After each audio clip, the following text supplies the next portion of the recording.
Assalamualaikum warahmatullahi wabarakatuh. Saya Vela Septawanda, mahasiswa PTG dari Universitas Negeri Medan. Pada video pembelajaran kali ini, saya akan mempraktekkan pembelajaran inovatif, materi penyajian dan pengolahan makanan tentang praktek pembuatan saus dasar. Selamat menyaksikan. Assalamualaikum warahmatullahi wabarakatuh. Waalaikumsalam warahmatullahi wabarakatuh. Bagaimana kabarnya anak-anak hari ini? Alhamdulillah. Silakan ketua kelas untuk memimpin doa.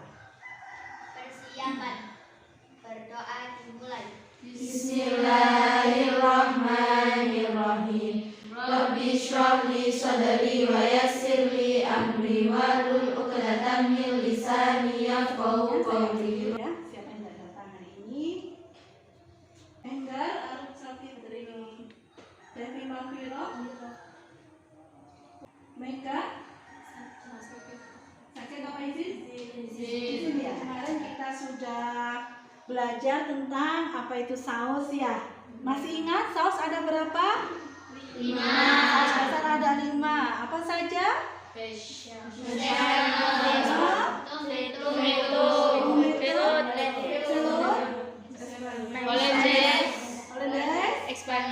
Spanyol atau Demi-glace. Nah, kalau minggu kemarin kita sudah belajar tentang bagaimana teori cara membuat saus, hari ini kita belajar tentang proses membuat saus. Menyampaikan dulu tujuan pembelajaran kita hari ini sebentar.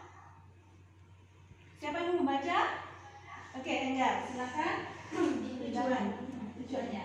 Tujuan pembelajaran yang pertama, menyiapkan alat dan bahan yang dibutuhkan untuk pembuatan saus dasar atau model saus secara tepat dan mandiri. Yang kedua, mempraktekkan pembuatan saus dasar sesuai dengan prosedur, kriteria hasil, keselamatan kerja, hygiene makanan secara tepat dan terampil. Ya, sudah paham ya. Jadi tujuan pembelajaran kita hari ini yang pertama adalah kalian bisa menyiapkan bahan dan peralatan yang digunakan pada pembuatan saus dasar. Dan yang kedua, kalian bisa terampil membuat saus dasar sesuai dengan prosedur, sesuai dengan persyaratan hygiene dan kriteria hasil yang diharapkan. Bisa dipahami anak-anakku sekalian? Bisa. Untuk kelompok 1, kalian akan membuat velouté saus. Kelompok 2, kalian akan membuat mayonnaise saus.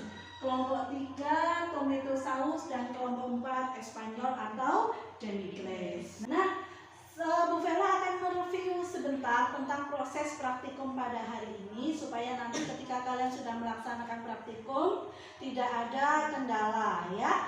Yang velouté saus, siapa yang velouté? Kelompoknya siapa? Diva ya. Oke, sudah disiapkan bahannya Diva? Sudah. Apa saja?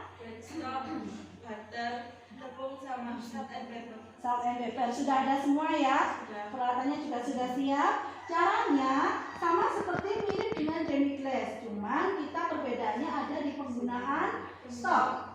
Kalau yang demi-glace tadi menggunakan brown stock, kalau yang velouté menggunakan white stock. Ya, caranya sama. Margarin dipanaskan, kemudian tepung masuk. Setelah itu tambahkan white stock sedikit demi sedikit sampai dia membentuk cairan yang kental. Bisa dipahami dari sini? Bisa ya? Bisa kita mulai praktikumnya? Bisa. Bahan dan peralatan yang digunakan apakah sudah sesuai? Coba dicek dulu semuanya, alatnya taruh di atas. Apakah sudah sesuai? Sudah?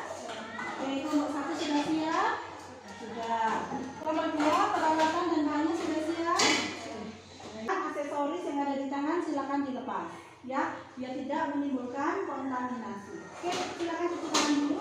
Kalian masing-masing kelompok ini silakan nanti membuat saus ini dibagi menjadi 2. Jadi dari 4 anak dalam satu kelompok ini kita bagi lagi menjadi 2 ya. Untuk velouté nanti yang dihasilkan adalah 2 produk.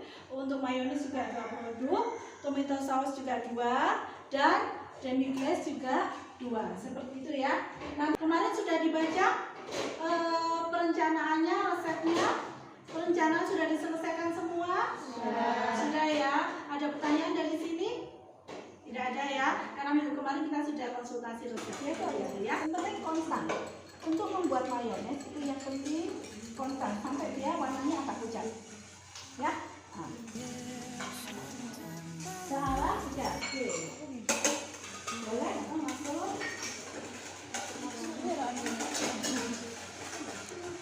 Untuk materinya mungkin terlalu banyak ya. Ini kan kalau itu ya sama di blend dulu. Nah, terus itu nanti kan dia akan ada sendiri sampai dia benar-benar browning, sampai kuning kecoklatan. Oh, nggak usah terlalu kuat loh ya. Kalau kalian kerjanya terlalu kuat, dia akan asam. Oke, masukkan sedikit.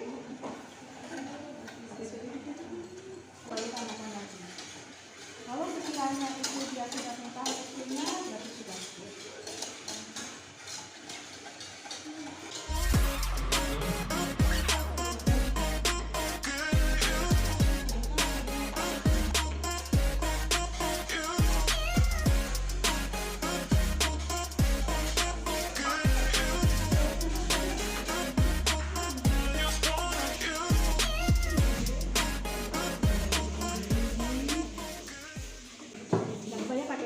Pakai itu nanti soalnya di blender agak banyak.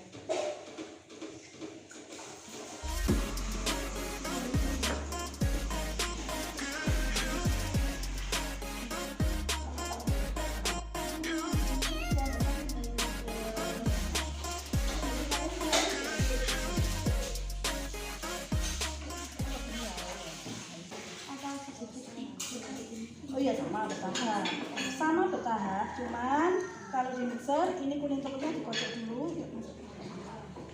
dulu sampai dia teremulsi seperti tadi, artinya warnanya masih rada pucat, sudah kental, baru masuk selesainya bertahap. Oh, metodenya intinya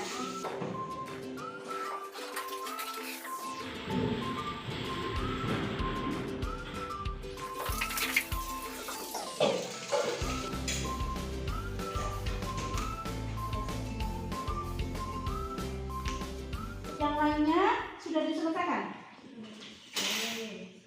Kalau masih panas, nanti kalau panas dia menguap.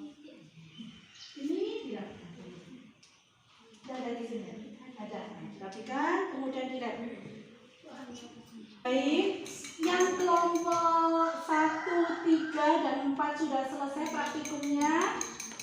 Sudah diselesaikan LKPD-nya, masih proses ya. Saya tunggu untuk yang kelompok 2 masih proses, saya tunggu. Dirapikan dulu kan? Kan ada 2 saus ya? Ada 2 saus, silakan kalian bandingkan bagaimana warnanya. Nanti dipresentasikan ya. Iya, maksudnya kan warnanya berbeda warnanya. Ada lebih gelap mana, lebih cerah mana? Ada. Kenapa kok bisa gitu? Silakan dianalisis. Ya, nanti presentasi ke depan 5 menit saja. Yang sudah siap sambil menunggu temannya yang lain menyelesaikan, mungkin kelompok 1 dulu, silakan presentasi ke depan. Assalamualaikum warahmatullahi wabarakatuh. Waalaikumsalam warahmatullahi wabarakatuh.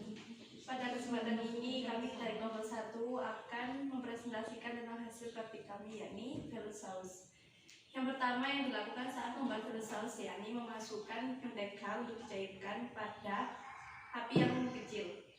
Lalu dimasukkan tepung terigu dimasukkan ke dalam mentega yang dicairkan tadi, lalu diaduk sehingga menghasilkan gumpalan. Lalu white stock dimasukkan secara bertahap, itu sesuai dengan kebutuhannya. Jadi misalnya ada 250 ml. Kelompok 1 ini ya, ada perbedaan warna yang dihasilkan. Coba lihat antara A dan B, ini lebih gelap yang yang B ya. Ini yang A, ini yang B, lebih gelap yang B. Sama-sama dengan resep yang sama, dengan takaran yang sama. Artinya apa? Proses pengadukan, proses pencampuran itu mempengaruhi pada hasil produknya. baik dari tekstur, baik dari segi warna maupun dari segi penampilannya. Seperti itu ya. Hasilnya keduanya gagal. Untuk yang pertama, pencampurannya itu tadi kurang beremulsi. Terus langsung ditambahkan salad oil dan jadinya seperti ini, pecah ya. Dan yang kedua, kesalahannya terjadi pada mengadukannya terlalu lama. Sudah terbentuk emulsi, cuma karena mengaduknya terlalu lama, dia juga akan pecah. Jadi antara pertama belum teremulsi dengan baik sudah dicampur salad oil, ataupun sudah teremulsi dengan baik tetapi pengadukan, proses memasukkan salad oil dengan durasi pengadukan yang terlalu lama bisa juga menimbulkan pecah. Nah, ini yang ketiga, proses antara pengadukan dengan proses pemasukannya itu tepat, maka dia terbentuk suatu emulsi yang baik. Seperti itu ya. Oke. Pengalaman yang kita dapat pelajari dan mempraktekkan yaitu kita dapat mengetahui prosedur yang tepat dari pembuatan mayones. Silakan kalian amati bagaimana hasil dari keempat saus ini. Apakah sudah sesuai dengan video kemarin? Apakah sudah sesuai dengan video kemarin atau ada yang tidak sesuai? Ya, mulai dari sini dulu. Coba kalian lihat hasil dari Espanyolnya. Mana yang lebih mengkilat? Yang A ini ya. Ini lebih mengkilat dia. Teksturnya dia juga lembut ya. Nah, kalau yang B ini terlalu kental. Kemudian warnanya. Sekarang yang ketiga, saus tomat, tomato saus. Mana yang lebih cerah? Yang lebih cerah yang mana? Yang itu. Yang ini ya. Oke, dari teksturnya dia juga lebih moist, lebih moist. Nah, ini yang mayones, dua-duanya gagal. Coba kita lihat. Yang pertama, kalau kita lihat dari pecahnya, kalau ini dia memang sudah pisah lemak dengan egg yolk dengan minyaknya. Kenapa? Kenapa Intan? Karena belum teremulsi sudah dimasukkan master tadi. Kemudian apalagi yang paling utama? Pengadukan. Iya, pengadukannya terlalu lama. Lama diaduk baru dimasukkan. Padahal yang saya maksud untuk membuat mayones adalah sudah teremulsi, masuk salad oil, aduk sebentar, tercampur, masuk lagi. Tercampur, masuk lagi. Bukan lama baru masuk lagi. Ya, fungsinya sudah membuat saus dasar. Membuat apa tadi kita? Yuk. Kita jadi membuat apa? Saus mayones, tomato, Espanyol. Bagaimana proses pembelajaran hari ini? Adakah yang bisa kalian peroleh? Dari kelompok 1 dulu, kamu memperoleh apa tadi? Demikian tadi pembelajaran kita hari ini. Kalian sudah belajar tentang stok, kalau minggu lalu kita sudah belajar tentang stok. Kemudian hari ini kita praktek tentang saus. Berarti untuk pertemuan yang akan datang kita masuk ke materi selanjutnya, yaitu pembuatan sup. Ya, Bu Bella harap kalian terus mempelajari apa yang sudah diberikan, kalian pelajari, kalian kembangkan, tidak hanya berhenti di sini saja. Tapi ini sebagai bekal kalian, dasar kalian kalau nanti sudah memasuki dunia kerja nyata. Seperti itu kurang lebih pembelajaran kita hari ini. Sebagai penutup, kalian kan sudah lelah ya. Coba berdiri semuanya. Ya, berdiri semuanya. Oke. Sekarang ada ke kanan. Ya. 1, 2. Terima kasih anak-anak sekalian. Kalian semuanya hebat. Sebagai penutup, saya minta ketua kelas untuk memimpin doa. Persiapan. Berdoa dimulai.